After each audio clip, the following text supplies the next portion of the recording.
All right, getting in breaking inputs as what we are learning is that the Gujarat Police is beginning to dispatch the mortal remains of the air crash victims after the DNA-based identification with complete coordination and tie-up with the relatives. 9 DNA profiles have been completed out of the 270 that are being conducted. DNA of the 9 people have been matched positively by the family members. This is the big breaking input that we are bringing to you. In fact, what we are also being told is that the first body has been handed over to the family.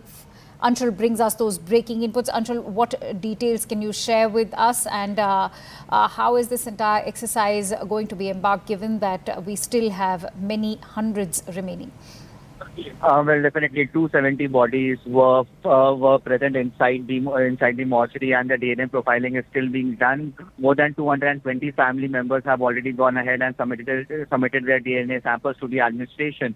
Now, after almost 48 hours, almost 50 hours after the incident, the first DNA samples that were given, these bodies are now being handed over back to the family members. At this point, the first DNA, at least 9 people's DNA has matched with that of the mortal remains, and the first body has been handed over today out of the remember, these are the bodies of the people who were present inside the plane. Yesterday itself, at least 8 bodies were handed over to the family members. These were all students who had lost their lives in this entire incident, and then finally today the first bodies of people who were present inside the plane that has been dispatched. It is expected till late evening today. The remaining bodies of the 8 people will be handed over. At this point in time, 9 matches have been done, whereas the process of matching other DNA samples with that of the mortal remains is still underway. Anshul, have all relatives managed to submit these DNA samples, and have all DNA samples finally been collected? Because till yesterday, remember, that was the challenge.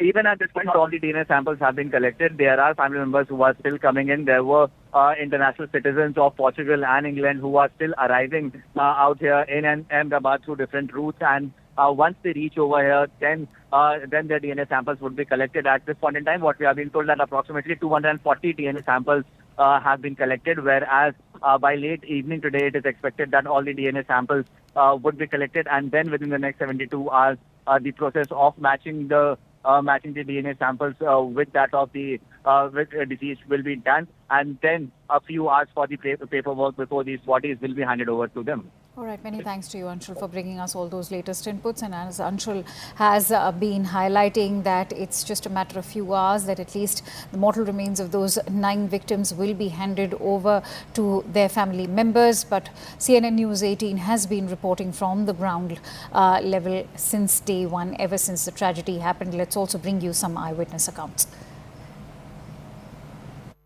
ये हादसा हुआ उस दिन हमको तकरीबन 1:40 पे fire control में hotline के थ्रू हमको मैसेज मिला, और उसके बाद इमीडिएटली जो रिस्पांस हुआ, हमारा 3 मिनट के अंदर रिस्पांस हुआ अहमदाबाद फायर डिपार्टमेंट का। उसके बाद हमने पहुंचने के बाद फायर फाइटिंग और रेस्क्यू ऑपरेशन साइमल्टेनियसली स्टार्ट किया, और रेस्क्यू में तकरीबन 30 लाइफ को वहाँ पे बचाया गया। और उसके बाद फायर फाइटिंग और जो रिकवरी करना था कैजुअल्टीज़ का, वो स्टार्ट किए। तकरीबन 50 एम्बुलेंस की मदद से सभी लोग को वहाँ पे शिफ्ट किया गया सिविल हॉस्पिटल में, और अभी भी हमारा टीम इंसिडेंट साइट पे अवेलेबल है। Looking at the flight conditions, the way aircraft has stalled and sank into the ground, it appears at the very critical stage of flight, transition from ground to air, there has been loss of engine power.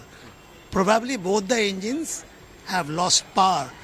That loss of power could be because of electronic glitches, control systems of the engines which are electronic, and there has been loss of power. Normally doesn't happen, maybe 1 in million case, and it has happened at a very critical stage. Suppose it had happened at 10,000, 20,000 feet, there would be no problem.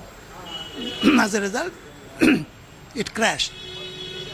So that is one reason that could be. Second is contamination of fuel, which has happened in the past as well.